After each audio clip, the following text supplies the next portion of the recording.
Online शिक्षण आपण सुरू तर केलं, पण त्याने विद्यार्थ्यांचं भविष्य अंधारात गेलंय का? हा प्रश्न आपण उपस्थित करतो आहोत. विद्यार्थ्यांशी बोलणार आहोत, पालकांशी बोलणार आहोत आणि दिवसभर यावर आपण प्रश्न विचारणार आहोत, उत्तरही घेणार आहोत. थेट जाणार आहे मी नाशिकला. आमचे प्रतिनिधी प्रशांत बाग आमच्या संपर्कात आहेत. प्रशांत, पालक काही तुझ्या सोबत आहेत, अनेक प्रश्न आहेत त्यांच्या समोर ऑनलाईन शिक्षणासंदर्भातले. काय सांगशील तू? काय नाशिक मधलं चित्र आहे?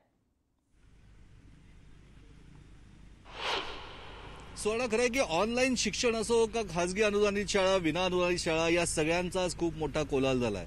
खरं तर कोरोना पार्श्वभूमीवर जे उपाययोजना सरकारच्या माध्यमातून केले, सरकार म्हणतंय, केंद्र सरकार असो की राज्य सरकार, की अशी परिस्थिती आम्हाला पहिल्यांदा सामना करावा लागला. पालकांचं हेच म्हणणं आहे. मग आम्हाला अनेक वेळा सामना करावा लागलाय का? जर तुम्ही पॅकेज उद्योगधंद्यांना देतात, सगळ्यांना देतात, मग पालकांचं काय? पॅकेज नका देऊ, निदान सवलत तरी द्या. पालक अत्यंत अग्रेसिव्ह आहेत. आपल्या बरोबर आहेत अनेक पालक. काय सांगाल सुवर्णाताई? सर, माझा मुलगा आहे सेकंड क्लासला रॅन इंटरनॅशनल स्कूलमध्ये, तो एज्युकेशन घेतो आहे. तर ह्या वर्षी लिटरली कोरोनामुळे आम्हाला खूप प्रॉब्लेम फेस करावे लागत आहे.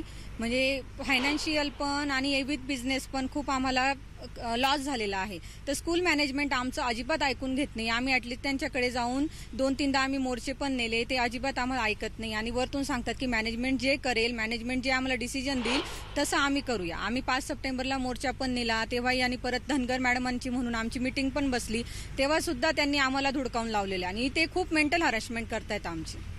मेंटल हॅरेसमेंट करतात. तुम्हाला मोर्चे काढायची वेळ येते आपल्या पाल्यासाठी. काय परिस्थिती आहे? मुलांची मानसिक स्थिती अतिशय ढासळलेली आहे.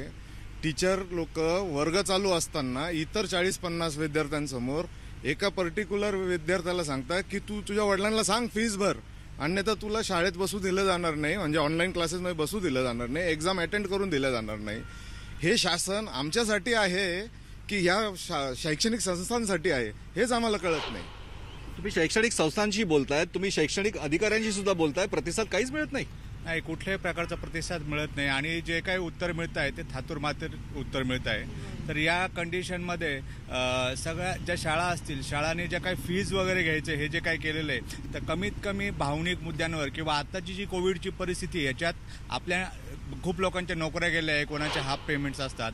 तर ही परिस्थिती आहे, ही खूप हालाखीची आहे. तर या कंडिशनला ॲटलिस्ट शिक्षण संस्थांनी ज्या काही फीज असेल त्या फीज 50% आणून, किंवा शासन जे इतर लोकांना पॅकेज देते, ठीक आहे, आम्ही त्यांच्याबरोबरच आहे, आम्ही पण त्यातलेच एक आहोत, परंतु जे शिक्षण घेतात, जे पालक यांचे नोकऱ्या गेलेले आहे, त्यांना काही पॅकेज नका देऊ, पण फीमध्ये सवलत देऊन कमीत कमी आम्हाला दिलासा द्या, जेणेकरून आमच्यातले जे काही पालक आहेत ते पालक कोणी वेगळं कंडिशन नको व्हायला. उद्या असं नको व्हायला की शेतकऱ्यांच्या आत्महत्या होता, बाकीच्या लोकांच्या आत्महत्या होता, पालक सुद्धा जर फी भरू नाही शकले तर त्यांच्या आत्महत्या होतात. जर अत्यंत धक्कादायक खरं तर वक्तव्य तुम्ही केलेलं आहे. खरोखर अशी परिस्थिती आहे की आपलं कुटुंब सांभाळण्यासाठी, आपल्या मुलांच्या उज्ज्वल भविष्यासाठी हताश झालेले पालक अशा प्रकारे नैराश्याचं पाऊल उचलू शकतात. अगदी बरोबर आहे. आत्ताची ही कोविड परिस्थिती जर बघितली तर सगळेच जणांना ह्या गोष्टीचा फटका बसला आहे. तर आमचं म्हणणं हे आहे की जर शासनाने आणि जर संस्था चालकांनी पालकांचं म्हणणं जर व्यवस्थित ऐकून घेतलं नाही तर कदाचित ही परिस्थिती दूर राहणार नाही आणि त्याचा काही परिणाम होण्या अगोदर जर व्यवस्थित पाऊल उचलले तर निश्चितपणे आपण याला थांबवू शकू. म्हणून शासनाने व संस्था चालकांनी पालकांचं जे म्हणणं आहे त्याची दखल घेण्यात यावी. आत्ता जी परिस्थिती अशी आहे की जी तुम्ही सेवा देत आहात, तुम्ही फक्त त्या आधारावर पालकांकडनं फी घ्यावी. बाकीच्या ज्या इतर फीज आहे, म्हणजे miscellaneous fee, computer fee, lab fee, activity fee, ज्याचा उपभोग कुठलाही विद्यार्थी घेत नाही आहे, अशा फीज तुम्ही घेण्यात येऊ नये. त्याचबरोबर ट्युशन फी जी आहे ती सगळ्या पालकांचं म्हणणं आहे की ही परिस्थिती जर बघितली तर ती कमीत कमी 40 ते 50% घेण्यात यावी, की जेणेकरून पालकांना देखील दिलासा मिळेल व अनर्थ जो होणार आहे तो टळेल. तर अनर्थ टळू शकतो. ज्ञानदान खरं तर हे पवित्र काम, पण याच ज्ञानदानाचं जे काम शैक्षणिक संस्था करतात, शिक्षण देतं किंवा शैक्षणिक व्यवस्था आपल्या सरकारची, हा बाजार झालाय. खरोखर बाजार झालेला आहे. आपण बघता आहात की जर यांचा जर इतिहास काढला तर आजपर्यंत कुठलीही संस्था ही तोट्यात नसेल, हे 100% खरं आहे. कितीच लोकांकडून हे पैसे उकळत आहेत, मोठ्या मोठ्या प्रमाणामध्ये फीज घेत आहेत. आणि आज कोविडच्या सिच्युएशनमध्ये जेव्हा वेळ आलेली आहे अशी की लोकांना सहकार्य करण्याची, विद्यार्थ्यांना आज इतक्या वर्षापासून ते आपल्या शाळेत शिकतायत, तर काहीतरी ज्ञानाबरोबरच काहीतरी देण्याची, ही जी दानत हवी ती दानत त्यांच्यामध्ये दिसत नाही आणि एक बाजार जो झालेला आहे या बाजाराच्या माध्यमातून निश्चितपणानं फक्त पैसे उकळणे हा एकमेव धंदा आता या ज्या शाळा आहेत प्रायव्हेट शाळा त्यांनी लावलेला आहे. आता जर तुम्ही बघाल तर प्रायव्हेट शाळांना खऱ्या अर्थानं आंदन जे आहे ना हे सरकारनेच दिलेलं आहे आणि प्रायव्हेट शाळा चालवतो कोण? Charitable trust. आता ह्या चॅरिटेबल ट्रस्ट त्यावेळी ज्यावेळी काहीतरी शाळा सुरू करायची त्यावेळेस यांना सुद्धा माहिती द्यावी लागते की आम्ही चॅरिटेबल ट्रस्ट म्हणून शाळा चालवण्यास समर्थ आहोत, आमच्याकडे इतक्या कोटीची मानधन आहेत, आता आमच्याकडे पैसे आहेत तेवढे उपलब्ध आणि जर आहेत तर मग ते पैसे आता कुठे गेले असा आमचा प्रश्न आहे. नक्कीच म्हणजे अनुदानित आणि विना अनुदानित या ताई जरा पुढे हा सगळा प्रश्न तितकाच तेवत असतो. एक घर चालवणं, एक कुटुंब चालवणं, जितकं म्हणजे संसाराचं चाक हे दोघंही जण चालवतात, नवरा आणि बायको. आपल्या मुलांचं भविष्य प्रत्येकाला आवश्यक असतं, पण या अशा परिस्थितीमध्ये ऑनलाईन एज्युकेशन मोबाईल मुलांच्या हातात गेलेला आहे, काय सांगाल? ॲक्च्युली या ऑनलाईन याच्यामुळे मुलांवरती खूप वाईट परिणाम होत आहे, कारण कंटिन्यू मुलं मोबाईलवरती असतात. ते ज्यांची परिस्थिती नाही अशा पॅरेंट्सनी सुद्धा लॅपटॉप घेतलेले आहेत की रेंटवरती, म्हणजे बेसिकवर 1000 रुपये पेमेंट करून त्यांनी लॅपटॉप घेतले. म्हणजे आर्थिक परिस्थिती खूपच खराब झाली आहे आणि मुलांचं कंटिन्यू ते मुलं लॅपटॉपवर असतात, त्यांना डोळ्यांचे प्रॉब्लेम्स तयार होतात, मुलं ऐकत नाही पॅरेंट्सच्या काही गोष्टी. तर माझं एवढंच म्हणणं आहे शासनाला की तुम्ही प्लीज पॅरेंट्सची गोष्ट ऐकून घ्या आणि पॅरेंट्सला पण हेल्प करा. मला एवढंच म्हणायचं आहे. नक्कीच खरं तर ही गोष्ट शाळेनं गांभीर्याने घ्यायला पाहिजे होती की पालकांशी संवाद साधणं सगळ्यात महत्वाचं होतं, काय सांगाल? नक्कीच पालकांशी त्यांनी संवाद साधायला पाहिजे होता आणि ते डायरेक्टली विद्यार्थ्यांना सांगतात ते फी भरा, ते न करता पालकांशी बोलायला हवं होतं. आणि मोबाईलमुळे मुलं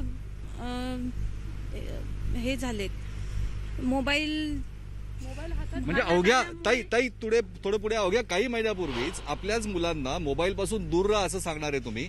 आज मोबाईल तुम्ही स्वतःच त्यांच्या हातात देताय, हा नाईलाज झालाय. हो सर, नाईलाज झालेला आहे, कारण आम्हाला परिस्थितीच तशी आलेली की आता मोबाईल त्यांच्या हातात देणं भागच झालेलं आहे. ऑनलाईन क्लासेससाठी तर मोबाईल देणंच आहे त्यांना. हो, पण मग मोबाईल त्यांच्या हातात दिला तर त्याचे दुरुपयोग सुद्धा होत आहे. हो नक्कीच, कारण मोबाईलमुळे जेव्हा मुलं यूट्यूबवर जायला लागले, काही ॲप हे करायला लागले, त्याच्यामुळे त्यांच्यावर दुष्परिणाम व्हायला लागलेले आहे. आणि मोबाईल जर त्यांच्या हातात नाही दिले तर ते अक्रस्ताळेपणा करायला लागलेले आहे. नाही मला लागतोच आहे, माझा ऑनलाईन क्लास आहे हे असं सांगून त्यांनी आमच्याकडून मोबाईल घेतच असतात. म्हणजे यामुळे संघर्ष नुसता शैक्षणिक संस्थांची नाही तर यामुळे संघर्ष तुमचा शाळांशी सुद्धा व्यवस्थापनाशी वाढलाय आणि कुटुंबामध्ये सुद्धा संघर्ष सुरू झालाय.